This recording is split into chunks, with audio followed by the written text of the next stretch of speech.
بچا کے نہیں رکھی، ہر شے ہی اپنے رب کی بارگاہ میں پیش کر دی۔ چند چیزوں سے انسان کو بڑا پیار ہوتا ہے، گھر اسے بڑا پیارا ہوتا ہے۔ وہ بڑا خوبصورت ہوٹل، 5 سٹار ہوٹل میں رہا، وہ اسلام آباد گیا، کسی سفر پہ گیا تو بڑے اعلیٰ قسم کے اس کو کھانے ملے، بڑی چیزیں ملی، لیکن کبھی دائیں کروٹ کبھی بائیں کروٹ۔ تو ساتھ بیڈ پہ دوست تھا تو اس نے کہا صاحب سو جاؤ، تو اس نے کہا یار جو مزہ اپنے گھر میں سونے کا ہے وہ کسی اور جگہ تھوڑی ہے۔ گھر بڑا پیارا ہوتا ہے، انسان کو لگاؤ ہوتا ہے، جس بے تکلفی سے، سکون سے، آرام سے انسان اپنے گھر میں وقت بتاتا ہے، کہیں اور مشکل ہو جاتا ہے۔ دوسرا، انسان کو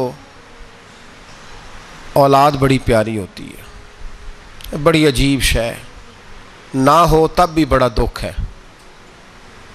اور ہونے کے بعد بھی اس کی بڑی آزمائشیں، یہ بڑی ایک میٹھی چیز ہے۔ اولاد ایک بڑا عجیب سا میوہ ہے، پتہ نہیں یہ کس انجیکشن کا نام ہے کہ چھاتی پر چڑھ جائے تو اللہ سکون عطا فرما دیتا ہے، پتہ نہیں کس ٹھنڈی دولت کا نام رب کریم نے اولاد رکھا ہے، بڑی پیاری ہوتی ہے اولاد۔ پھر تیسری چیز انسان کی اپنی جان ہے، اور یہ اتنی قیمتی شے ہے کہ اللہ کریم نے فرمایا کہ اگر تیری گردن پہ کوئی آدمی پستول رکھ کے، تلوار تیرے گلے پہ رکھ کے کہے نا کہ رب کا انکار کر دے ورنہ مار دوں گا، تو فرمایا وقتی طور پہ میری ذات کا انکار کر پر جان بچا جا۔ اگر تو مرنے کے قریب ہو گیا ہے اور حرام شے کھائے بغیر تو بچ نہیں سکتا، مر جائے گا، تو فرمایا چل تو اس طرح کر، حرام کھا کے جان بچا، پر جان بچانا فرض ہے، ضروری ہے۔ وطن بڑا پیارا، اولاد بڑی پیاری، جان بڑی پیاری، پر حضرت ابراہیم سے رب کریم نے فرمایا چل ابراہیم کوئی چیز دے، تو کہا یا اللہ تینوں ہی تیرے نام پہ قربان کرتا ہوں، تیری ہوئی ساری، ہر شے تیری۔ حضرت ابراہیم نے دین کے لیے، آپ شہر بابل کے قریب پیدا ہوئے تھے، وہاں سے مصر آئے، مصر سے فلسطین آئے، اور فلسطین سے آ کر کے کعبہ آباد فرمایا۔ زندگی سفروں میں گزری، سفر ایک تکلیف والی چیز ہے، پر حضرت ابراہیم نے وطن چھوڑ دیا، گھر چھوڑ دیا۔ جان بڑی عزیز ہوتی ہے اصل میں نا، جب انسان جد و جہد کرتا ہے نا دین کے لیے تو اس کے رستے میں بڑی چیزیں آتی ہیں، کبھی اولاد، کبھی گھر، کبھی باہر، کبھی حکومتیں، کبھی سیاستیں، کبھی چدراہٹیں، اس کے رستے میں بڑا کچھ آتا ہے، اور اسے ہر چیز کو فیس کرنا پڑتا ہے۔ گھر کے اندر بھی جنگ ہوتی ہے اور گھر کے باہر بھی لڑائی ہوتی ہے، یہ آسان ہے ہی نہیں۔ ہم تو خیر ہتھیار چھوڑ کے پھینکنے والے لوگ ہیں، ہم بھولے بھالے لوگ ہیں، ہم کہتے ہیں میں نے تو کہا تھا مہندی نہ کرو پر بیٹے نہیں مانے، بھولے جو ہوئے۔ اسی طرح حالانکہ اگر وہ بیٹا کہے نا کہ ابا جی لاؤ زندگی میں سارا کچھ میرے نام کرو، تو پھر ہم بھولے نہیں ہوتے، اور اس وقت ہم تیز ہوتے ہیں، کہتے ہیں یہ کیسے ہو سکتا ہے، ہاتھ کاٹ کے دے دوں۔ اس وقت نہیں، دین کے معاملے میں بھولے ہوتے ہیں۔ بیٹا بد مذہب کے پاس جا رہا ہے تو اس وقت ہم بھولے بھالے ہیں، کوئی عرض نہیں، لیکن اگر وہ اپنی پسند کی شادی کرے ہمیں کراس کر کے، پھر ساتھ ہی ہم تیز ہو جاتے ہیں۔ تو حضرت ابراہیم نے جب دین کے لیے نکلے تو جد و جہد کی، گھر کے اندر بھی گھر کے باہر بھی۔ آپ کے والد کا نام طارق ہے، وہ توحید پرست تھے، ایماندار تھے، پرہیزگار تھے۔ آپ کے چچا کا نام آزر ہے، وہ بت پرست تھے، بت بیچا کرتے تھے۔ حضرت سیدنا ابراہیم علیہ السلام جب میدان عمل میں نکلے تو حضرت ابراہیم علیہ السلام نے اپنے گھر سے جہاد شروع کیا، لڑنا پڑا، گھر کے اصولوں سے، چچا نے جو رواج بنائے ہوئے تھے اس رواج سے ٹکرائے، فرمایا میں اپنے گھر کے اندر یہ بت پرستی نہیں ہونے دیں گا۔ چچا کو ایک دفعہ نہیں، بار بار 100 دفعہ سمجھایا۔ آپ کا چچا بت بنا کے بیچا کرتا تھا۔ حضرت ابراہیم علیہ السلام تھوڑے بڑے ہوئے تو کہنے لگا کہ چلو میرے ساتھ، تم بھی بت بیچنے ہیں، ہمارا کاروبار ہے۔ حضرت ابراہیم ساتھ نکلے تو بت پکڑا ہے، گندے پانی کے اندر اس بت کو ڈبوتے ہیں، کہتے ہیں کسی نے خریدنا ہے تو خرید لو، نہ یہ نفع دے سکتا ہے نہ نقصان دے سکتا ہے، جو اپنا آپ نہیں بچا سکتا تمہیں کیا بچائے گا، خریدنا ہے تو خرید لو۔ چچا کہنے لگا تو کاروبار چمکا رہا ہے کہ تباہ کر رہا ہے۔ گھر میں بڑے معاملات خراب ہوئے، جھگڑے ہوئے، لیکن حضرت ابراہیم علیہ السلام ایک منٹ کے لیے بھی اپنے گھر کے اندر بھی کمپرومائز کرنے کو تیار. یہ تھوڑا مشکل میں نے پہلو چھیڑ دیا ہے, یہ تھوڑا مشکل پہلو چھیڑ دیا ہے. بڑا سمجھدار آدمی ہے پر بیوی سے پردہ نہیں کرا سکتا, سیانا ہے, پنچایت کا بندہ ہے, جو اس سے آپ کہیں گے وہ بات یہ سنائے گا, لیکن کہتا ہے نہیں جی میں نے کوشش کر لی ہے. کس قسم کی کوشش ہے صاحب, یہ کیسے ہو گیا؟ حضرت ابراہیم علیہ السلام نے گھر کے اندر سے فرمایا نہیں کرنے دوں گا, گھر کے اندر بھی ٹکرائے, فرمایا تم جو بھی ہو پاش پاش کیا چچا کے اصولوں کو, اور باہر جب نکلے تو صرف علاقے کے چیئرمین سے نہیں ٹکرائے, ایم پی ایم این اے وزیر مشیر سے نہیں ٹکرائے, سپر پاور نمرود دنیا کا واحد حکمران تھا اس وقت, دوسرا کوئی حکمران ہی نہیں تھا, اکیلے حکمران سے جا کر ٹکرائے, کوئی ساتھ فوج نہیں تھی, کوئی ساتھ ان کے طاقت بظاہر دنیا داری کی کوئی نہیں تھی, پر حضرت ابراہیم جا کے ٹکرائے. اور میرے رسول پاک صلی اللہ علیہ وسلم نے سند بیان کی, فرمایا افضل الجہاد کلمۃ الحق عند سلطان الجابر, فرمایا سب سے افضل جہاد یہ ہے کہ تو ظالم بادشاہ کے سامنے کھڑے ہو کے حق بات بیان کر دے, یہ سب سے بڑا جہاد ہے, یہ سب سے افضل الجہاد کلمۃ الحق عند سلطان الجابر, سب سے بڑا جہاد. حضرت ابراہیم کھڑے ہو گئے, سپر پاور سے ٹکرائے.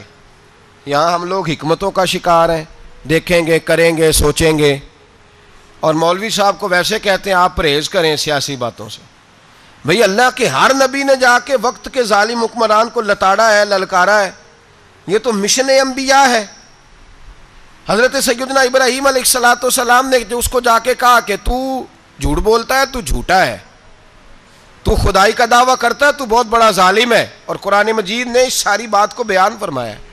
حضرت ابراہیم علیہ السلام سے کہنے لگا میں رب ہوں, تو آپ نے فرمایا میرا رب تو وہ ہے جو زندہ کرتا اور مارتا ہے. تو پھر آپ حق بات بیان کریں گے تو اللہ مارے گا کہ بندہ مارے گا؟ کچھ بھی نہیں ہوتا, کیونکہ زندگی موت کس کے ہاتھ میں ہے؟ اللہ کے ہاتھ میں. زندگی موت اللہ, کچھ بھی نہیں ہوتا. انسان صحیح سمت کا تعین کرے اور صحیح چلے. حضرت علی شیر خدا سے کسی نے کہا تھا کہ آپ کے بڑی دشمنی ہے, کوئی محافظ رکھ لیں. آپ فرمانے لگے موت خود بہت بڑی محافظ ہے, وقت سے پہلے آتی ہی نہیں, بڑی محافظ ہے وقت سے پہلے. علامہ نورانی رحمۃ اللہ تعالیٰ علیہ کراچی جیسے شہر میں رہا کرتے تھے, جہاں گام گام پہ خطرہ تھا. لوگوں نے کہا حضرت اتنے بڑے لیڈر ہو, آپ کی جماعت کی 62 سیٹیں ہوئیں قومی اسمبلی میں, ایک ایسا وقت بھی آیا تو کوئی ایک آدمی بندوق والا. آپ فرمانے لگے مجھے ضرورت ہی نہیں, اس لیے کہ جس خدا رسول کے لیے میں نکلا ہوں وہ خود ہی حفاظت کرنے والے ہیں, ضرورت نہیں ان چیزوں. تو بھائی حضرت ابراہیم ٹکرائے, اور آپ کا انداز کیا ہے؟ جا کے کہا کہ تو نہیں, خدا وہ ہے جو زندہ کرتا. اور اس نے ایک بیوقوفوں جیسی دلیل دی. ایک آدمی کو کل پھانسی دینی تھی تو اس کو بلایا, کہنے لگا تجھے کب پھانسی ہے؟ اس نے کہا کل. کہنے لگا جا تجھے آزاد کیا, زندگی دی, اس کو چھٹی دے دی. ایک عام آدمی بیچارہ بیٹھا تھا, اس کو پکڑ کے نا کہنے لگا اس کی گردن اڑا دو. کہنے لگا دیکھ لو میں بھی زندہ کرتا اور مارتا ہوں, وہ جو کل مرنے والا تھا میں نے زندہ کر دیا ہے, اور جس کو پتہ ہی نہیں تھا کہ میں نے مرنا ہے اسے پکڑ کے میں نے مار دیا ہے. یہ بیوقوفوں جیسی دلیل ہے. حضرت سیدنا ابراہیم علیہ السلام چاہتے تو اسی وقت دلیل توڑ دیتے کہ تو کیا بیوقوفوں جیسی بات کر رہا ہے, اگر تو زندگی دیتا ہے تو مرے ہوئے میں جان ڈال کے دے جس کو تو نے مارا ہے. لیکن حضرت ابراہیم نے دیکھا کہ بیوقوف ہے, بیوقوفوں سے بحث نہیں ہوتی, دلیل بدل لی جاتی ہے, ان کی عقل کے مطابق بات کی جاتی ہے. حضرت ابراہیم فرمانے لگے میرا رب وہ ہے جو سورج مشرق سے نکالتا ہے اور مغرب میں غروب کرتا ہے, تو اگر رب ہے تو مغرب سے نکال کے مشرق میں غروب کر. فبہت الذی کفر, کافر لاجواب ہو گیا, اس کے پاس اس چیز کا کوئی جواب نہیں تھا. علامہ اسماعیل حقی نے خوبصورت فقرہ لکھا ہے, خوبصورت, جان ڈال دی ایک جملہ کہہ کے. حضرت سیدنا علامہ اسماعیل حقی رحمۃ اللہ علیہ فرمانے لگے چونکہ نمرود بیوقوفوں جیسی باتیں کر رہا تھا, اگر وہ یہ کہہ دیتا نا کہ میں سورج کو نکالتا ہوں مشرق سے, میں غروب کرتا ہوں معاذ اللہ مغرب میں نکالتا ہوں, تو آپ اپنے رب سے کہیے کہ وہ مغرب سے نکال کے مشرق میں غروب کرے. علامہ اسماعیل حقی فرماتے ہیں رب کریم کی آواز قدرت تھی, مالک حضرت ابراہیم علیہ السلام کے اس اگر وہ کہہ دیتا اور حضرت ابراہیم دعا کر دیتے تو رب کریم نے فرشتوں کو تیار بٹھایا ہوا تھا. فرمایا اگر یہ کہہ دے میرے خلیل سے کہ سورج مغرب سے نکال کے مشرق میں غروب کرنا ہے تو تیار رہنا, جس طرح خلیل کہیں گے ویسے ہی کر دیں گے. واتخذ اللہ ابراہیم خلیلا, ابراہیم ہمارا دوست جو ہوا, جیسے کہے گا ویسے کر دیں گے. حضرت سیدنا ابراہیم علیہ السلام کی باتوں کا جب جواب نہ دے سکا, دلیل نہیں بندہ دیتا, پھر لڑائی کرتا ہے, پھر جھوٹے موٹے اعتراض کرتا ہے. دلیل ختم ہوتی ہے تو لوگ ذاتیات پہ اترتے ہیں, کہتے ہیں یہ کھانستا صحیح نہیں, دیکھتا صحیح نہیں. دلیل ختم, اب ذاتیات پہ اترے, کہنے لگے مجھے پتہ چلا ہے کہ یہ فلانی جگہ گیا تھا تو وہاں جا کے اس نے اس طرح کیا ہے. پھر لوگ ذاتیات پہ اترتے ہیں, جب دلیل کا جواب دلیل سے نہیں دے پاتے پھر ذاتیات پر اتر کر حملے کرتے ہیں. حضرت ابراہیم کے دلائل کا جواب نمرود نہ دے سکا تو کہنے لگا کہ اس کو آگ میں ڈال دو. قوم گئی ہوئی تھی ساری, آپ نے بات سنی ہوئی ہے, میں نے صرف اشارہ دینا ہے, میلے پہ. تو حضرت سیدنا ابراہیم علیہ السلام نے سارے بت توڑ دیے, کلاڑا بڑے بت کی گردن پہ رکھا. واپس آئے, کہنے لگے بت کس نے توڑے ہیں؟ تو فرمایا اس سے پوچھ لو جس کی گردن پہ کلاڑا ہے. کہنے لگے یہ تو بول ہی نہیں سکتا. تو فرمانے لگے بڑے بیوقوف ہو جو بولتا ہی نہیں, سنتا ہی نہیں, اپنا آپ نہیں بچا سکتا, اس کی پوجا کرتے ہو. کہنے لگے پکڑو, دلیلیں ختم ہو گئی, اس کو آگ میں ڈالو. بہت بڑی حویلی 45 فٹ مربع پہ مشتمل ایک حویلی بنائی گئی اور 45 فٹ اونچی. مختلف روایات, علامہ اسماعیل حقی کہتے ہیں کہ 3 مہینے تک نمرود نے کہا کہ اس کے اندر لکڑیاں ڈالو. لوگ پوچھنے لگے کتنی دنیا جلانی ہے؟ کہنے لگا بندہ تو ایک جلانا ہے, پر بندہ بڑا تگڑا ہے, ایک بندہ. 3 مہینے لکڑیاں ڈالی گئیں. اور لوگوں کی جو تہمات ہوتی ہیں نا وہ بڑی عجیب ہوتی ہیں. تہمات میں نے بڑی تفصیل سے رمضان المبارک میں گفتگو کی تھی. بدشگونی, تہمات لوگ لیتے ہیں. اس وقت بھی لوگ تہمات کا شکار ہو گئے. عقیدہ بگڑ جاتا ہے تو وہ عجیب و غریب باتیں کرنے لگتا ہے. تہمات کا شکار ہو گئے. بیبیاں نظر مانتی, میں بیمار ہوں, اگر صحیح ہو گئی تو اتنے من لکڑی دوں گی حضرت ابراہیم کی آگ جلانے کے لیے.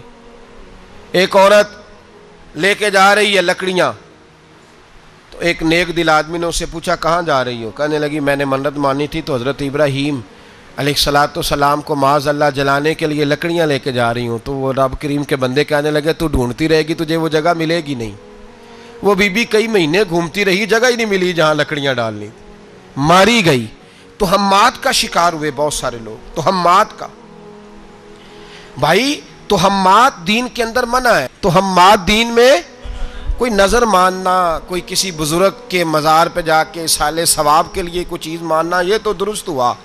لیکن غیر شرعی نظریں مان لینا کہ میں آگ کے گرد چکر لگاؤں گا, میں جناب وہاں جا کے یہ والا تماشا کروں گا, میں دھاگا باندھوں گا, میں رسا کاٹوں گا, میں وہاں گندے ہو سے پانی پیوں گا, ان کی شریعت اجازت, یہ تہمات ہیں, بدشگونی ہے. دین میں ان کی کوئی گنجائش. آپ نظر ماننے سے پہلے بھی کسی عالم سے رابطہ کریں کہ میں منت مانگنے لگاؤں تو کیسے ماننی چاہیے, اس کا طریقہ پوچھیں. ایسے ہی غلط چیز کی منت تھوڑی مان لی جائے گی. بہرحال آمدام برسر مطلب حضرت ابراہیم کے لیے آگ جلائی گئی. 45 فٹ اونچی آگ ہے, پرندہ بھی اوپر سے گزرتا ہے تو نیچے گر جاتا ہے جل کے. اتنے دن لگا کے آگ جلائی گئی. اب حضرت ابراہیم کو جلایا جانے لگا ہے. یہاں تو موجیں ہے نا, جو کسی ادارے کا سربراہ ہے اس کے لیے موج ہے, کسی جگہ آفیسر بن گیا تو موج ہے, پیر صاحب کے لیے موج ہے, علامہ صاحب کے لیے موج ہے, خطیب صاحب کے لیے موج ہے. جلنا کس کو پڑتا ہے؟ وہاں علی کوئی نہیں رہا اللہ ماشاء اللہ. وہ لوگ گزر گئے جو تکلیفیں سہ کے کام کرتے تھے, گزر گیا زمانہ. حضرت سیدنا ابراہیم علیہ السلام کو جلایا جانے لگا ہے تو اب اتنی بڑی آگ ہے تو ڈالیں کیسے؟ شیطان نے تجویز دی کہ منجنیق بناؤ. منجنیق, بڑے بڑے بانس باندھ کے ان کے نیچے رسا باندھو. وہ جس طرح جھولنے کے لیے جھولا بنایا جاتا ہے, اس طرح ایک منجنیق پرانے زمانے میں اس میں پتھر رکھ کے پھینکے جاتے تھے دشمنوں پہ. وہ منجنیق بنائی گئی کہ دور سے حضرت ابراہیم کو پھینکیں گے. ہاتھ حضرت ابراہیم کے باندھ دیے, پاؤں مبارک باندھ دیے. پوری زمین پہ ایک نام لینے والا خدا کا, اور اس کو آج رسیوں میں جکڑا ہوا ہے.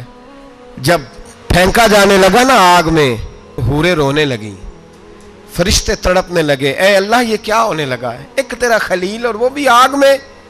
فرمایا جاؤ جا کے اس سے کہو اگر تمہاری مدد لیتا ہے تو اسے بچاؤ۔ ہوا کا فرشتہ آیا، کہا ابراہیم اگر تو کہے۔ او بھائی ان چیزوں کو کہانی سمجھ کے نہ سنا کریں، یہ داستان نہیں، یہ وہ طریقے ہیں جو ہمارے رسول نے ہمیں اپنانے کا حکم ارشاد فرمایا ہے، جو عقیدے، یہ وہ نظریات ہے جو ہمیں اوڑھنے کو کہا گیا، اپنے رب کریم کی رضا پہ راضی رہنے کے یہ وہ خوبصورت مواقع ہیں صوفیاء نے جن کو بنا کر سمجھا کر ہم تک پہنچایا ہے۔ یہ ہے اہل طریقت کی باتیں، وہ کہتے ہیں یار جس حال میں رکھے راضی رہنا ہے۔ حضرت ابراہیم علیہ السلام کو پھینکا جا رہا ہے، فرشتہ آیا، اے اللہ کے خلیل اگر حکم دو تو اتنی ہوا چلاؤں کہ نمرودی جل جائیں سارے، آگ ان پہ پھینک دی جائے۔ آپ نے فرمایا تو جا، تجھ سے مجھے کوئی کام نہیں۔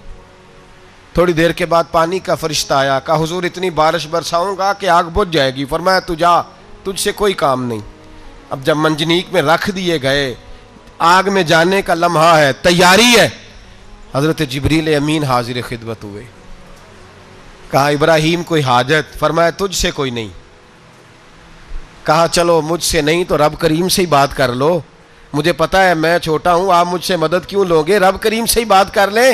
تو حضرت ابراہیم کہنے لگے جبریل یہ بتا رب کو نہیں پتا اس کا خلیل کس حال میں ہے، اسے نہیں پتا میں کس حال میں ہوں، میرے ہاتھ بندھے ہیں پیر بندھے ہیں آگ میں، اسے نہیں پتا، بتایا تو اسے جاتا ہے جس سے خبر نہ ہو، تو اگر اسے پتا ہے تو اگر وہ جلانے پہ راضی ہے تو میں بھی جلنے کو تیار ہوں، میں تیار ہوں، اسے کہو ٹھیک ہے۔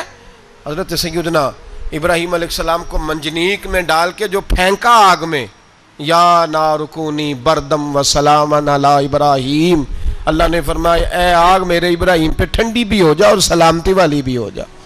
حضرت ابراہیم کو دو فرشتوں نے بٹھا دیا زمین پہ، پھول کھلے ہیں، کونپلیں مہک رہی ہیں، کلیاں خوشبو دے رہی ہیں، حضرت ابراہیم نے سر سجدے میں رکھ دیا، سبحان اللہ والحمد للہ ولا الہ الا اللہ واللہ اکبر۔ حضرت ابراہیم اللہ کی تسبیح پڑھنے لگے، رب کریم کا شکر بجا لانے لگے، نکلے وہاں سے، کچھ دن گزر گئے، نکلے، حکم ہو گیا ابراہیم علاقہ چھوڑ دو۔ حضرت ابراہیم علیہ السلام وہاں سے نکل کے مصر آئے، چچا کے پاس ٹھہرے، انہوں نے اپنی بیٹی جناب سارہ کا نکاح کر دیا۔ کچھ آگے بڑھے تو ایک ظالم بادشاہ سے ٹکرائے، اس نے ایک شہزادی، ایک بادشاہ کی بیٹی قید کی ہوئی تھی، جناب ہاجرہ نام تھا، ان کو قید سے چھڑا کے ساتھ لائے، حضرت لوط علیہ السلام بھی ساتھ، یہ 4 لوگوں کا قافلہ چلا، فلسطین میں جا کے پڑاؤ ڈالا، گھر بار چھوڑا، تبلیغ شروع ہوئی۔ حضرت ابراہیم کے گھر میں 2 خواتین ہیں، ایک آپ کی بیوی ہیں، ایک حضرت ہاجرہ ہے، اولاد کوئی نہیں، بڑا میوہ ہے میٹھا، گھر وہی آباد ہوتا ہے جس میں بچے روتے ہیں، گھر ہوتا ہی وہ ہے جس میں بچوں کی چنچناہٹ ہوتی ہے، بھن بھناہٹ ہوتی ہے۔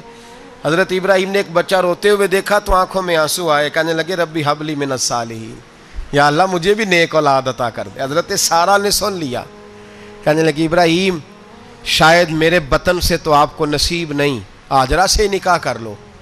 جناب ہاجرہ سے نکاح ہوا، اللہ تو بڑا بے نیاز ہے، رب کریم نے حضرت اسماعیل جیسا خوبصورت بیٹا عطا فرمایا۔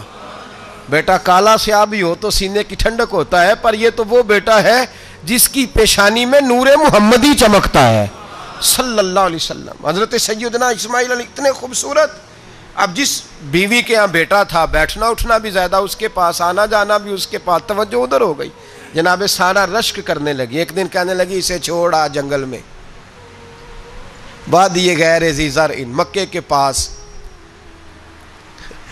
بھائی ایک بیٹا عالم دین بنا لو، کہنے لگا روٹی کہاں سے کھائے گا، تیرے 5 بیٹے ہیں، کو حافظ قرآن بنا، کہتے روٹی کہاں سے کھائے گا، وہ بچہ بھی کہتا ہے میں کہاں سے کھاؤں گا۔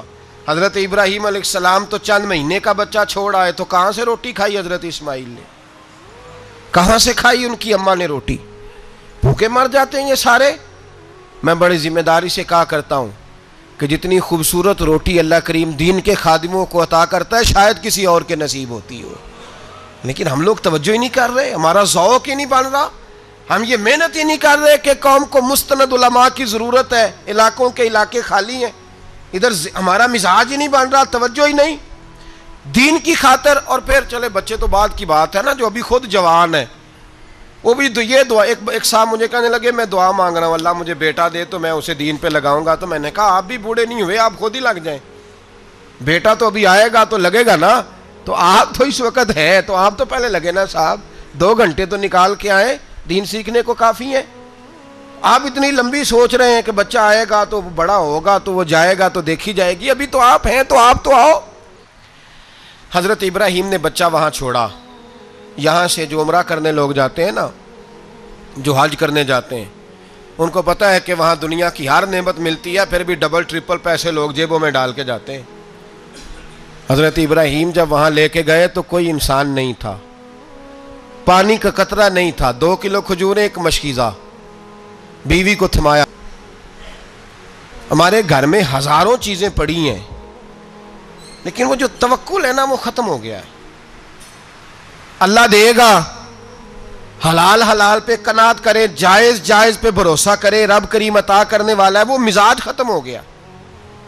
حضرت سیدنا ابراہیم علیہ السلام 2 کلو کھجوریں 1 مشکیزہ پانی کا دے کر کے اور وہاں بٹھایا آپ نے اپنے بچے کو اور اپنی زوجہ جناب ہاجرہ کو, اور بٹھا کر کے واپس پلٹنے لگے تو حضرت ہاجرہ سلام اللہ علیہ نے آواز دی, کہا ابراہیم کس کے سہارے پہ چھوڑ کے جا رہے ہو؟ جہاں آب زمزم کا کنواں ہے نا, جو لوگ گئے ہیں جنہوں نے صفا مروہ کی صحیح کی ہے, صفا مروہ سے باہر نکلے نا, سرکار کی ولادت کا مقام ہے, اس جگہ پہ آب زمزم کا کنواں تھا.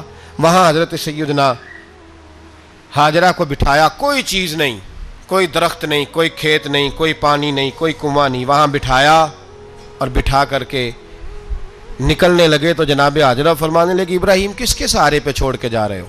کہنے لگے اللہ کے سہارے پہ. تو پاک باز بی بی نے ایک لفظ پوچھا, کہا ابراہیم یہ میرے رب کا حکم ہے, یہ میرے, بس جن کا عقیدہ توحید مضبوط ہو ان کے لیے ایک جملہ کافی ہوتا ہے, یہ میرے اللہ کا حکم ہے. تو جناب ابراہیم علیہ السلام فرمانے لگے ہاجرہ ہاں رب کا حکم ہے. جب یہ لفظ کہے تو چاہیے تھا نا حضرت ابراہیم تسلی دیتے, تو بی بی صاحبہ تسلی دینے لگی, عرض کرنے لگی ابراہیم اگر اللہ کا حکم ہے تو پھر آپ ہماری فکر نہ کرنا, اگر یہ رب کا حکم ہے تو پھر ہماری فکر نہ کرنا, جس رب نے ہمیں یہاں تک پہنچایا ہے وہ ہمیں کبھی بھی ضائع نہیں فرمائے گا, پھر فکر نہ کرنا. حضرت ابراہیم آ گئے, بات آپ نے سنی ہوئی ہے, اشارہ کرنا مقصود ہے. 13 سال میں چلے مان بھی لیا جائے بعض روایات کی روشنی میں کہ آتے جاتے بھی رہے, لیکن مکمل دیکھ بھال اپنے بچے کی پرورش میں پورا حضرت ابراہیم علیہ السلام کا کردار, سارا کردار ماں کا تھا. میں جب خواتین کے بارے میں کوئی بات کرتا ہوں تو میں آپ کو اکثر کہتا ہوں کہ یہ صرف بیوی کے لیے حکم نہیں ہوتا, یہ ٹریننگ بیٹی کو دینی اور بہن کو دینی ہے, یہ تربیت کرے اپنے گھر میں. میں تجربے کی روشنی میں یہ بات عرض کیا کرتا ہوں کہ بھائی بچے باپ کے فرما بردار اس وقت ہوتے ہیں جب اماں انہیں باپ کا فرما بردار کرتی ہے, اور بچے باپ کے نافرمان بھی تب ہوتے ہیں جب اماں انہیں باپ کا. میں نے اپنے کانوں سے سنا ایک دفعہ ایک بچہ اپنے باپ سے کہہ رہا ہے آپ نے تو ساری زندگی باہر گزار دی, پیسے کمانا کون سا مشکل کام ہے, دکھ سکھ تو سارے اماں نے برداشت کیے, سکولوں میں وہ جاتی تھی, فلانا کام وہ کرتی تھی, فلانا کام. اب یہ سوچ اس کی ذاتی تو نہیں, یہ اس کو دی گئی ہے. اور اگر اس کو یہ سوچ دے دی جائے کہ اماں کہے کہ میں تو اپنوں میں رہی ساری زندگی, میں نے تو اپنوں میں وقت گزارا, اور تیرا باپ تو کئی دفعہ جنازے بھی نہیں پڑھ سکا, اس نے تو ماں باپ ایسے دفن کر دیے, وہ اگر یہ سوچ فراہم کرے تو پھر بچہ باپ کا فرما بردار ہوتا ہے. اور یہ والی روایتیں ہم بیوی کو سناتے ہیں, حالانکہ کس کو سنانی چاہیے؟ بولیے, بہن اور بیٹی کو. بہن اور بیٹی کو سنائیں یہ باتیں, ان کو سمجھائیں تاکہ آگے جا کے وہ جو گھر ترتیب دیں وہ گھر بڑا عمدہ اور نکھرا ہوا ہو. حضرت سیدنا ابراہیم 13 سال کے بعد آئے, چونکہ گھر میں اللہ تبارک و تعالیٰ کی دوستی کا چرچا تھا, اللہ تبارک و تعالیٰ کی محبوبیت کا غلبہ تھا. 13 سال کے بعد فلما بالغ معہ سعیا, بیٹا جب اتنا بڑا ہوا کہ سال چلنے لگا تو حضرت ابراہیم نے اپنے بیٹے کو بلا کے کہا بیٹا مجھے خواب آئی ہے, میں تجھے ذبح کر رہا ہوں, تیری کیا رضا ہے؟ تو حضرت اسماعیل کہنے لگے یا ابت افعل ما تؤمر, ابا جی اللہ جیسے حکم دیتا ہے میرے ساتھ ویسے ہی کریں, جیسے اللہ حکم دیتا ہے ویسے ہی. بولیے ایسے ہی کریں. حضرت حاجرہ کو کہا کہ ایک دوست نے دعوت کی ہے تو وہاں جا رہے ہیں. بی بی مطمئن ہے, تفصیلات کی ضرورت نہیں, ختم بات, اعتبار ہے, مطمئن ہو گئی. شیطان پیچھے سے آیا اماں کے پاس. ذرا تھوڑی دیر کے لیے تصور جمائیے, یہاں تو پڑوسن آ کے کوئی بات بتا دیتی ہے خاوند کے بارے میں تو کئی مہینے جھگڑا جاری رہتا ہے, پڑوسن محلے دار. شیطان نے آ کے بتایا لفظ کیا ہے؟ کہا حاجرہ تمہیں پتہ ہے کہاں جا رہے ہیں؟ کہا دوست کی دعوت میں. تو کہنے لگے دوست کون ہے؟ رب کریم. اور ابراہیم کا خیال ہے کہ اس رب نے مجھے حکم دیا ہے کہ میں ذبح کروں. تو حضرت حاجرہ کہنے لگی کبھی باپ بھی بیٹے ذبح کرتے ہیں؟ شیطان کہنے لگا ان کا خیال ہے کہ ان کے رب نے حکم دیا ہے. تو جناب حاجرہ فرمانے لگی اگر رب نے حکم دیا تو پھر تو مجھے شیطان لگتا ہے, تو مجھے شیطان لگتا ہے. کا کیا مطلب؟ فرمانے لگی اگر رب کریم کا حکم ہے تو میرے پاس ایک اسماعیل ہے, اگر 1000 بھی ہوتے میں سارے اللہ کے راستے میں پیش کر دے دیتی. مالک کا ہی تو ہے سارا کچھ, اسی کا ہے, اس میں لیت اللہ کی کیا گنجائش. حضرت سیدنا ابراہیم علیہ السلام نے بیٹے کے حلق پہ چھری رکھ بھی دی اور چھری چلا بھی دی, رکھ بھی دی اور وہ تو اللہ کریم نے فرمایا یا ابراہیم قد صدقت الرؤیا, ابراہیم تو نے خواب سچا کر دکھایا, وہ قیامت تک تیرا نام رہے گا. حضرت ابراہیم نے وطن بھی دیا, جان بھی دی, بیٹا بھی. اللہ کریم نے دمبے دیے, فرمایا یہ فدیہ ہے. اب یہ قربانی قیامت تک حضرت ابراہیم کے طریقے کے مطابق جاری ہے. حضرت ابراہیم بہت بڑے مہمان نواز تھے, بہت بڑے. آپ جب مصر میں قیام تھا تو بڑے بڑے لمبے چوڑے لنگر پکتے تھے, لوگ آیا جایا کرتے تھے, بڑا تفصیل کے ساتھ کھانا ہوتا تھا. مہمان نوازی آپ کی خاص صفت مبارکہ ہے. ہمارے ہاں بھی مہمان نوازی ہوتی ہے امیروں کی, بلکہ اب تو مہمان نوازی اس طرح کی ہے کہ کل تیری میرے پاس دعوت ہے اور پرسوں میری تیرے پاس ہے. وہی امیروں میں وہ چکر رہتا ہے, پارٹیاں دوست ایک دوسرے کو ڈالتے ہیں, تیری طرف پارٹی تیری طرف. اور اسی انداز میں اب یہ عید آئے گی نا, ٹکا پارٹیاں ہوں گی جگہ جگہ, اور لوگ سوال پوچھنے لگے ابھی سے, کہتے ہیں قربانی کا کتنا گوشت گھر رکھنا جائز ہے, قربانی کا کتنا گوشت گھر رکھنا جائز ہے؟ سارا ہی جی. اس لیے فریزر لے لے, فریج سے نہیں کام چلے گا, سارا ہی جہاز گھر رکھنا سارا ہی جائز ہے, رکھ لیں.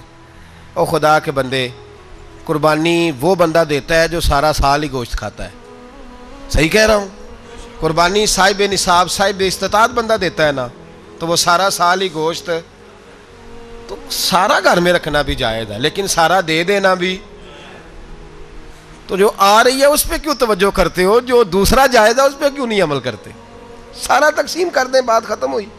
یقین کریں محرم میں جا کے دوست ٹیلی فون کر کے سوال پوچھتے ہیں, کہتے ہیں صاحب سنا ہے قربانی کا گوشت محرم میں کھانا جائز نہیں. میں کہ نہیں, ربیع الاول چ بھی جائز جے, رجب رمضان تک کھاؤ, کوئی بندہ نہیں منع کرتا, اس لیے کہ کسی کو دینا تو پسند ہی نہیں. یا پھر اس میں سے جو خاص چیزیں ہیں وہ اپنی فریج میں, اور باقی جو ہے وہ دوسروں کے لیے. یہ کیا طریقہ ہے ہمارا, اور اسی پہ عمل ہے. اللہ تبارک و تعالی ہمیں سمجھنے کی توفیق عطا فرمائے. حضرت ابراہیم بہت بڑے مہمان نواز تھے. صرف قربانی نہیں دیتے تھے, سارا سال بہت سارا لنگر, بہت سارا کھانا پینا, بہت ساری چیزیں جاری رہتی تھیں. اور جتنے غریب لوگ تھے فلسطین کے, ان کو پتا تھا کہ حضرت ابراہیم علیہ السلام کا لنگر جاری ہے. فلسطین میں جب آپ کا قیام تھا, ایک دفعہ ڈھیروں مہمان آ گئے اور کھانے کو کوئی چیز نہیں. حضرت سارہ اور جناب حاجرہ دونوں اس وقت موجود تھیں. وہ کہنے لگی ابراہیم بہت سارے مہمان آ گئے ہیں تو کیا کریں؟ جناب سارہ کہنے لگی کس طرح کر کے ان کی مہمان نوازی کرنی. اور حالات یہ ہیں کہ قحط پڑا ہوا ہے فلسطین میں, مصر میں, دور دراز علاقوں میں.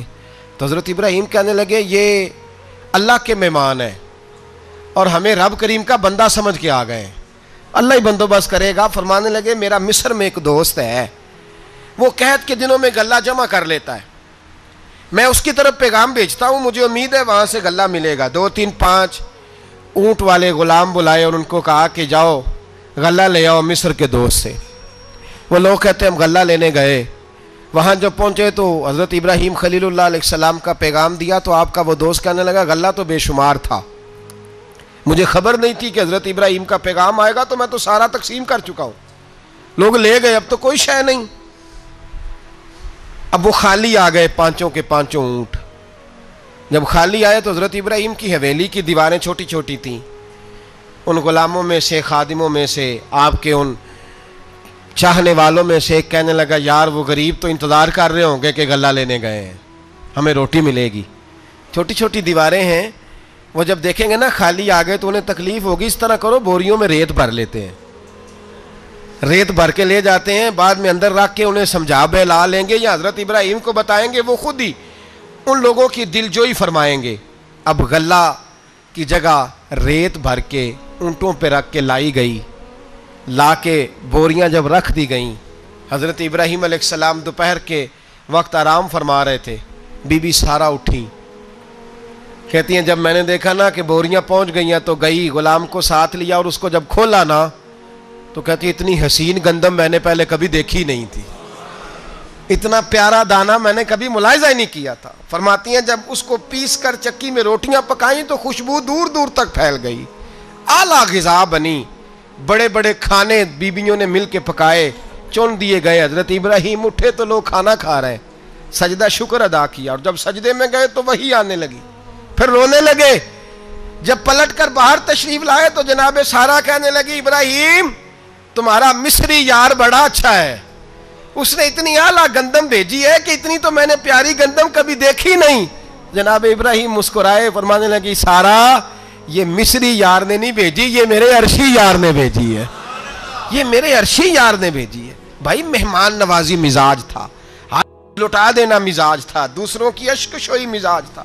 حضرت ابراہیم علیہ السلام کا طریقہ ہے قربانی، حضور نے ان کا طریقہ بیان کیا. اگر سال کے بعد قربانی دینا ان کا طریقہ ہے تو سارا سال غریبوں کو روٹی دینا بھی حضرت ابراہیم کا طریقہ ہے. سارا سال غریب کی نوکری کرنا یہ بھی حضرت ابراہیم کا طریقہ ہے. بھوکے کو کھانا کھلانا یہ بھی. میرے مصطفیٰ کریم سید عالم صلی اللہ علیہ وسلم سے صحابہ نے پوچھا حضور بہترین مسلمان کون ہے؟ بہترین مسلمان؟ تو حضور نے فرمایا جو سلام لینے میں پہل کرے اور غریب کو روٹی کھلانے میں سب سے اچھا ہو، وہ بہترین مسلمان ہے، زبردست مسلمان. ہمارے ہاں دعوتیں ہوتی ہیں تو امیروں کی، افطاریاں ہیں تو امیروں کی، اور میرے مصطفیٰ کریم علیہ السلام نے فرمایا بدترین دعوت ہے جس میں امیر بلائے جائے غریب نہ بلائے جائے. وہ بدترین دعوت حضرت ابراہیم کا طریقہ رہا، ساری زندگی مہمان نوازی. اور دوسرا ان کا مزاج تھا، اللہ سے پیار ہو گیا تھا نا. جب رب کریم سے محبت ہوتی ہے نا اور محبت کا احساس ہوتا ہے دل میں، پھر سجدے لمبے ہوتے ہیں. عام آدمی تو نماز بھی نہیں پڑھ سکتا، اسے خدا سے محبت ہوتی ہے وہ تہجد بھی نہیں چھوڑ سکتا. وہ یہ محبت کی بات ہے نا، جس کو پیار ہوتا ہے اس کی تہجد بھی ہے، اس کی اشراق بھی ہے، چاشت بھی ہے، اس کے عمرے بھی ہیں، اس کے حج بھی ہیں، اس کے بار بار کعبۃ اللہ کے دیدار بھی ہیں. یہ محبت الہی ہے، جوش مارتی ہے. ان لوگ سجدہ کرتے ہیں تو اٹھتے ہی نہیں.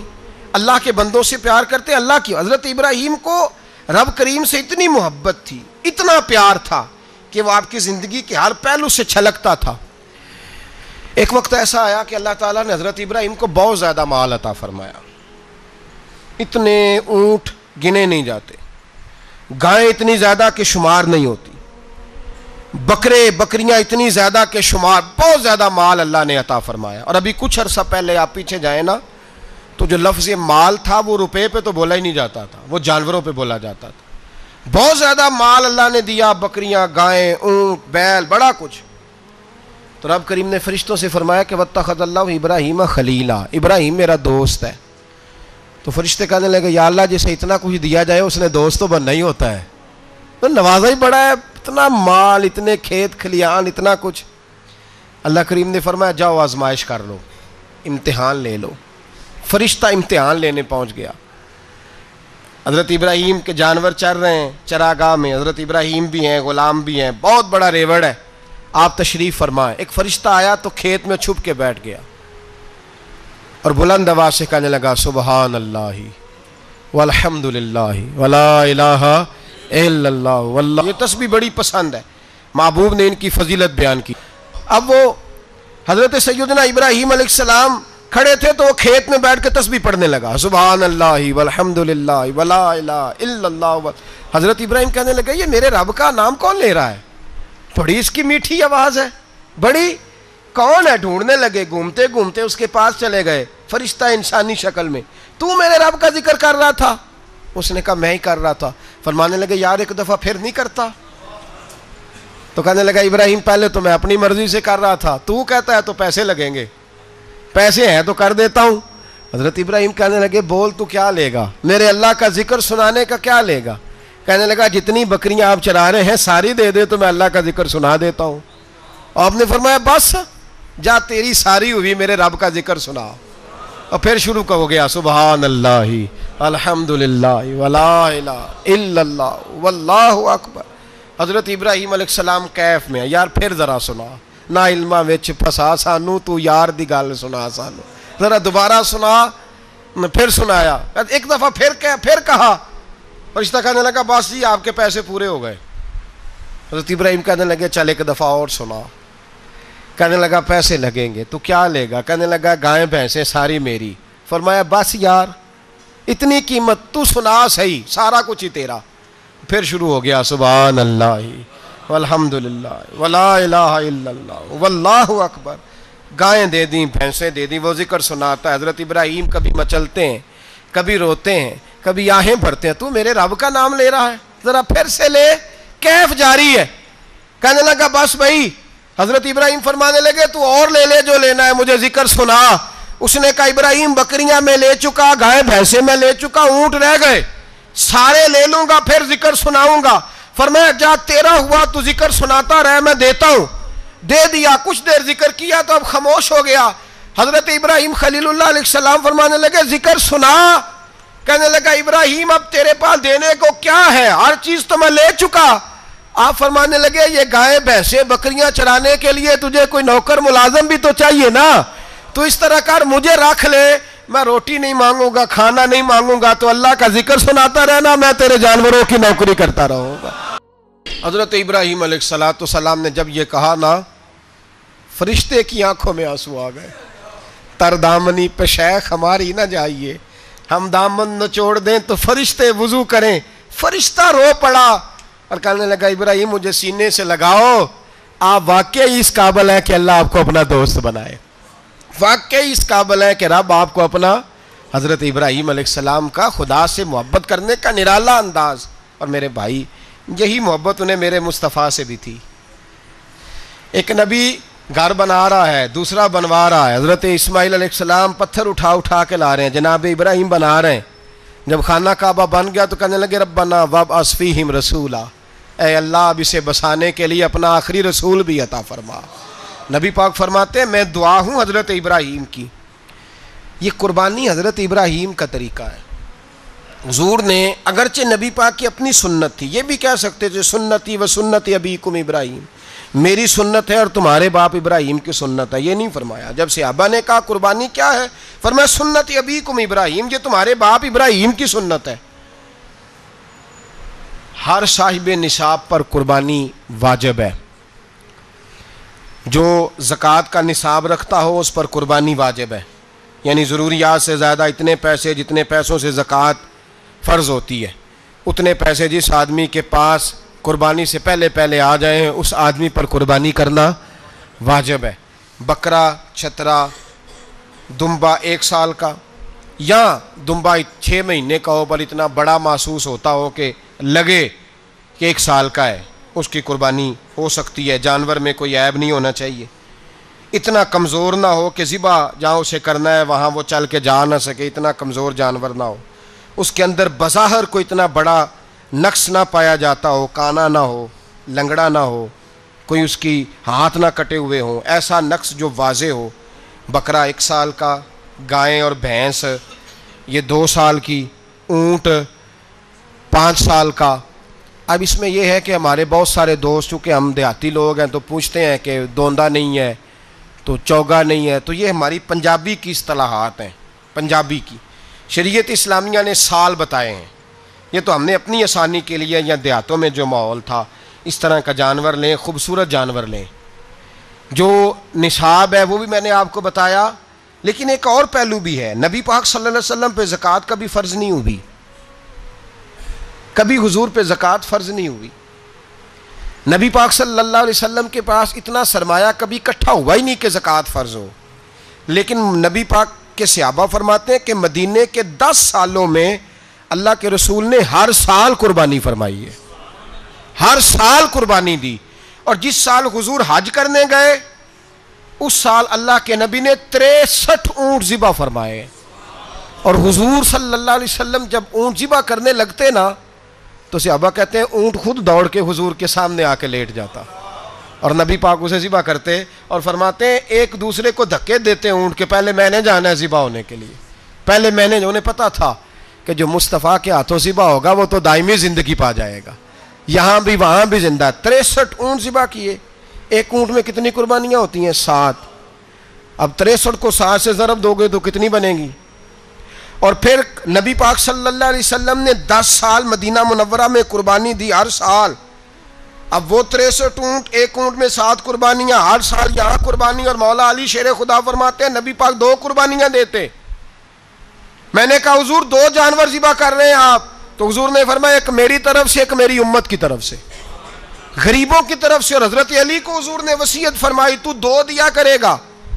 یا رسول اللہ صلی اللہ علیہ وسلم میں غلام ہوں، خادم ہوں.